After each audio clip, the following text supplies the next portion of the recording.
What is up, guys? Welcome back to Adventure Archaeology. My name is Brandon, and today we're at a place I like to call Smalls Creek.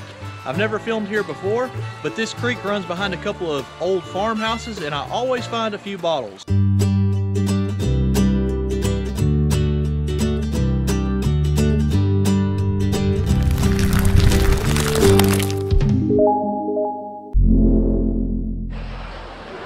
I can't seem to get away from these tunnels. It's always a bit hard to see in them, but they sometimes hold some good treasures. Not all the time, but sometimes. Always walk real slow because this is where all of the logs and debris and all that kind of stuff gets caught in. So it could hide a bottle or two. And as I mentioned in the last video, if you're gonna find a gun, it's usually a good place to look. That's a thick piece of porcelain right there. So I don't see anything as of yet, but I'll get back with you whenever I do. All right, here's the first good sign. Right here on top. This is how you know you're in a good area. That is a cork top. Looks like that may have been a Castoria. It's hard to say, but it's about the size of a Castoria. And right over here, I see another bottle. It looks like it's gonna be a more modern, either beer. Nope, screw top, not a beer. That was probably some kind of ACL bottle. For those of you that don't know, ACL stands for Applied Color Label. So that's the bottles that look like they're painted. So, looks like we're gonna find something today. Just gotta keep on going. Well, here's a boat. I don't exactly know why this boat would be on this stream, because this water is usually nowhere near as deep as it is right now. But somehow it washed down here during a flood, apparently. I almost walked right by this. It is so hard to see a clear flask. You really gotta take your time and just really peer into the water. Can y'all see how much that blends in? The only thing that helps is usually they'll have a little bit of an air bubble that made it stick out. It's a nice coffin shaped flask. Ooh, that's a tough stain right there. Usually flasks are not something that you can tumble because of their shape, so that's not going to be something I can really put into my tumbler. I might be able to rig something up, I don't know, but that is going to be tough to get out of there. When something's laid in the bottom like that for so long, in a creek like this one that doesn't rush very fast, it usually will have a lot more stains on it. Is one of the problems about walking a ditch or a small stream in comparison to finding stuff in rivers or creeks like I usually do. That's okay though, we'll take that out of there and try to get it cleaned up. I'd say that the age on that's probably going to be around 1910, something like that. Definitely right where we want to be. Really good catch spot right here. You can see how all of the roots for the trees are meeting the water's edge right there. You can't see today because of the rain, but right in here is a good place for all of the bottles to settle. But I'm taking the high road and I'm up on the bank. And don't forget, bottles aren't always in the water. I've found hutches on the bank, I found them in the water, I found them in the bank's edge. So just because you can't walk through the water spot that you want to does not mean that you give up. Get on the bank, walk around the deep areas, and look on the banks as well. Especially in a scenario like this one, where this is probably more than likely an old farm dump, and the farmers would just throw stuff right at the edge of the creek banks. Looks like there's a barrel over here. Yep, good sized drum right there. That's also a good sign that you are near. Man, the spider webs are bad, guys. It's always a good sign that you're near a dump when you start seeing barrels, at least here in the south, because that's where what they would do is they would actually throw the whole barrel out with all of their trash in it. Can't tell if that one's old enough or not, but it's definitely a good sign. Walking the banks like I'm doing right now is also exactly how you find caves. That's how I found one the other day. I always go up and take a look around the outcroppings like these rocks, because the mouth of a cave can be so small, and then all of a sudden it'll open up, kind of like that cave in last week's video. By the way, I caught a lot of grief on not having good lighting. I did have 4 lanterns last week though, and I did have 2 headlamps. It's just when you're in a void or a space that's that big, the light just kind of gets swallowed up. And then the GoPro that I'm using as well just does not do well in low light areas. So I will try to make a better effort next time to get a little more light than what I did have. Ooh, I see a bottle over there sticking out of the dirt. It looks like it's a medicine too. Let's go see what that is. I'm gonna turn the camera off while I jump across the creek right here. That way y'all don't have to see me take a spill. Let's go see what it is. I kicked this one right up and out of the water. I didn't think it was gonna be whole, but it was. It says, for the teeth and breath, Van Buskirks.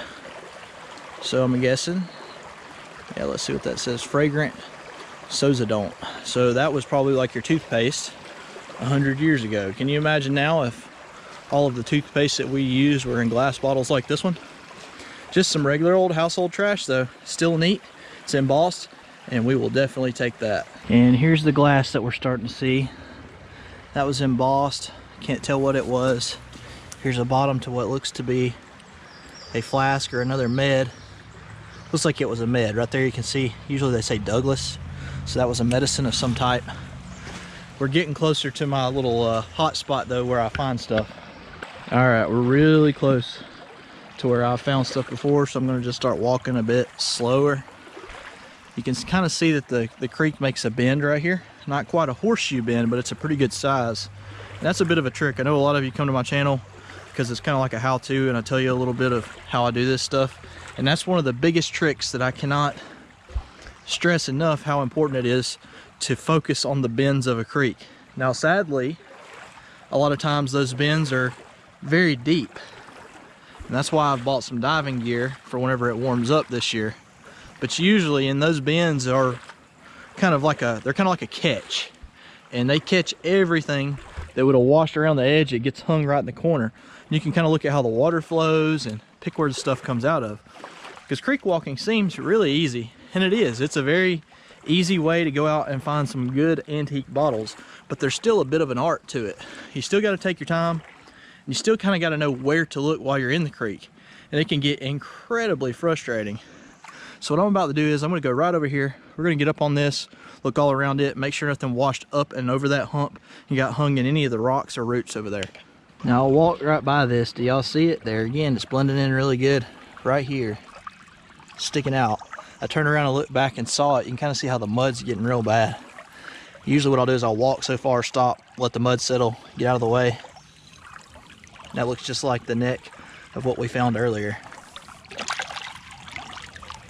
Let's see, what was it? Well, the embossing is very faint. Let's hold it up to the sunlight, see if that helps. There we go. It is a Dr. Bell's pine tar. That's all right. That's the right age bracket. And that one should clean up a little better. Well, it's got some of that staining too. There again, that's not uncommon though when you're in a creek that is not moving very quickly. It's okay though, we'll take it for sure. So how does everyone feel about the COVID-19 stuff that's going on? It seems to be rather controversial. There's a lot of people that are on both sides. Some people think that the government is overreacting, some people don't. And I'm gonna be honest with you, anytime people are dying, I don't think that there's an overreaction to that. So I'm taking it very seriously. Here in Birmingham, they are on full-blown lockdown. I'm not in Birmingham today, I'm actually in another county. So I steered clear, and I do not live in Birmingham. I just travel to Birmingham frequently. Oh, there's something right there. What is that? It's got embossing on it. It said no deposit. Looks like that may have been a Foremost milk. Big O and a big S, so that might have been a milk bottle. But anyways, it's pretty scary. Because here in Birmingham, you have UAB, which is the hospital I had to go to here about a month or two ago. And they reported last night that there were over 60 people that have the coronavirus in UAB currently. And in the county, there is over 100 now. So by the time you watch this video, it'll probably be even more than that. So one county in Alabama has over 100 cases already, which is pretty crazy. You would think with us being a little bit more sparsely populated that it wouldn't be as big of a deal, but Birmingham is crowded and it is a big city, and I get it. But you know, if the government says do a little bit of social distancing, I'm all about it, just because I'm usually socially distanced anyways. I'm always in the creeks, rivers, or the woods. But yeah, scary times we're in for sure, but I will offer encouragement and tell y'all to please listen to everybody. Listen to the officials, listen to the government, keep your distance, do what they ask, and hopefully this thing will be done in a matter of a couple of months. On the bank, saw a bottle, thought it was going to be a good one. It is not. That is a no deposit Pepsi from the late 70s, early 80s. What's crazy is I'm starting to see these things for sale. People are selling these in antique malls now, calling them antiques. And really, the rule of thumb that I've always went by is if it's not at least 100 years old, it's not considered antique. This will be considered vintage. So, plus I just don't like the fact that people are calling something made in the 80s antique, because that's when I was born, was the 80s. And I don't consider myself an antique. Just reached down and picked this up. Mexican Mustang liniment. These are always fun to find. They come in several different sizes. I think I've got a full set. This is the more common size. The larger one is much harder to find in complete condition.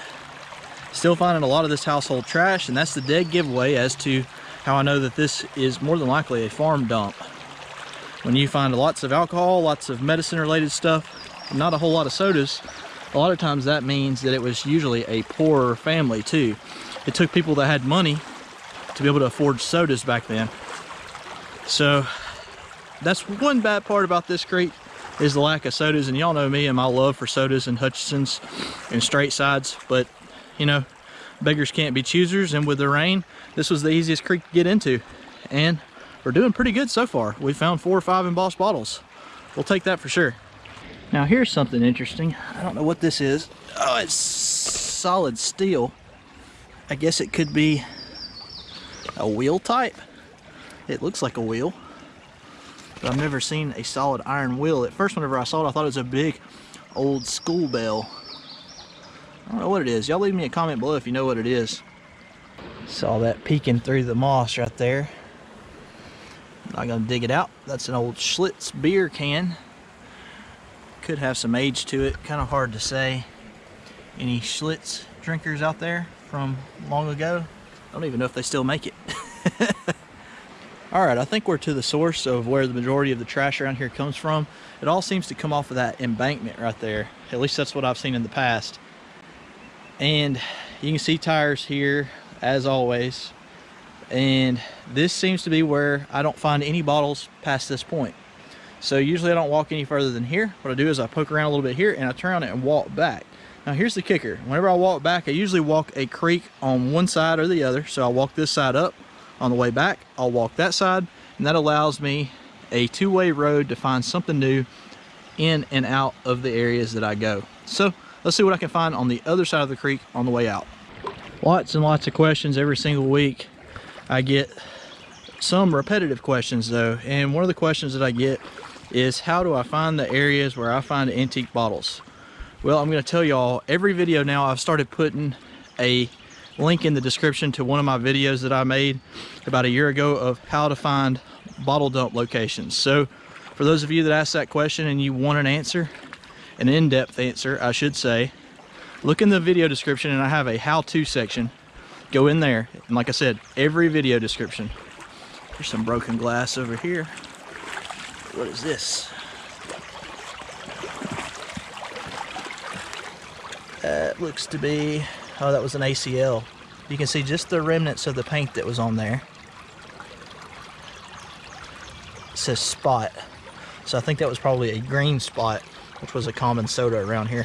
There is a lot of collectors for ACL bottles. That's just not something that I've never really got into. I'm more of a fan of the embossing. The embossed bottles, they're just much prettier to me. Plus the age of it really seems to draw more people's attention. Now I said I needed to walk this side, but if it's deep and I can't see the bottom, I still have to cross back and forth. But the rule of thumb, like I said, is stick to one side or the other on the way in and out, and it just kind of makes things more interesting for you. Just pulled this one out right here. Came out of the side wall. It is a Sloan's and liniment, Sloan's N&B liniment. Dr. E.S. Sloan from Boston. These are pretty common. There is a ton of variants, but it's still a really cool bottle. Well, what did y'all think of Smalls Creek? You can see why I call it Smalls now. Everything is usually small that comes out of here. Kind of keeps it intact, less broken, which is good. Usually the bigger something is, the easier it breaks whenever it's on the rocks. I did find a bunch of broken stuff that I did not show y'all because it's not entertaining. That's okay. This stuff right here though is pretty cool. Always makes good shelf filler. You can take it home, clean them up, put them on the shelf, and they look pretty. So we had the Dr. Bells, the Mustang Liniment, the toothpaste, the Sloan's, and the flask. Even though these are all embossed, my favorite is probably that flask. Beautiful flask. Well, all right guys, I hope you enjoyed the video. If you did, drop a thumbs up. If you're not subscribed, please consider it, and we will see you guys in the next adventure.